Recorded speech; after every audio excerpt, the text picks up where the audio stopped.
السلام عليكم ورحمة الله وبركاته. صباح الخير من اسكندرية، من منطقة سيدي جابر، من بلوكات سيدي جابر جنب زووك، آخر شارع المشير.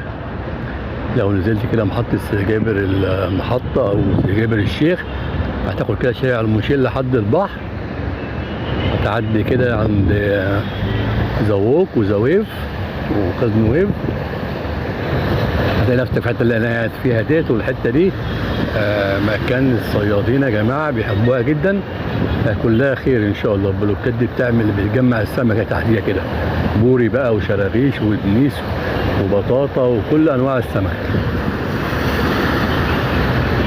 بصوا الصيادين واقفين في الميه كده، الجو حر جدا يا جماعه، بس هم جوه الميه كده برضو ايه، مش حاسين بالحر يعني. ربنا يقويهم.